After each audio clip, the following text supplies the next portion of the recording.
Hey everyone, Happy Computer Guy here. I was inspired to make a quick parenting video by some Reddit posts I saw talking about the difficulty raising kids with progressive values, especially around how to handle holiday traditions.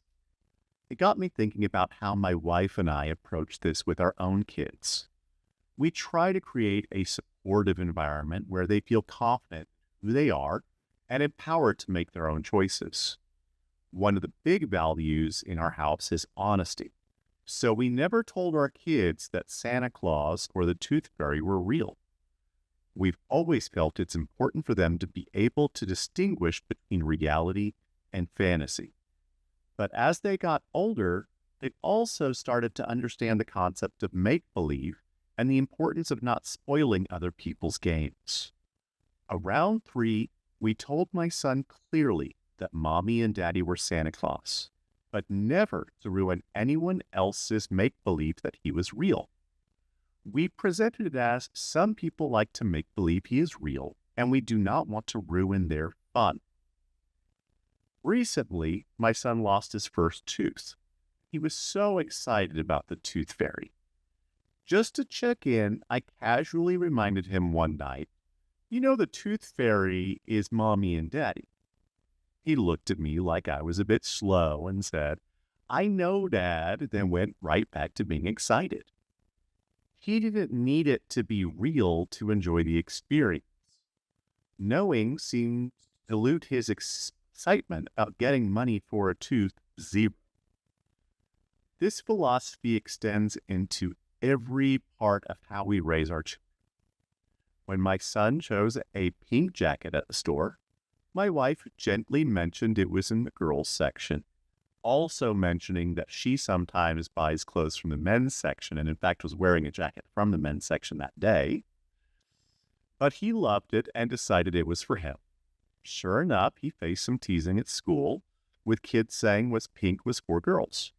But he stood his ground and said, colors are for everyone.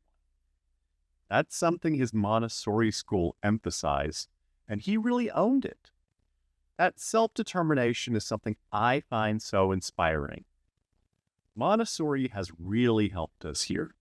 It emphasizes independence, creativity, and respect for each child's choices. It's been a great match for him because he learned to make decisions based on what feels right for him, not what's expected. So, to all the parents out there on your own parenting journey, remember that these little moments are the foundation of their confidence. Whether it's finding joy in a bit of magic or challenging norms, our kids are learning to be at home in their own choices. And as parents, seeing that confidence grow is the best gift we could ask for.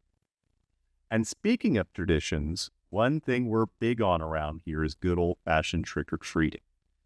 There's something uniquely special about getting the kids out in the neighborhood, knocking on doors, sharing in the fun with neighbors. It really brings the community together.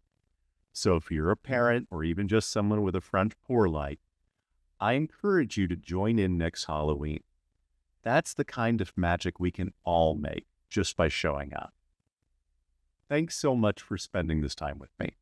If you have your own stories of raising confident kids, share them in the comments.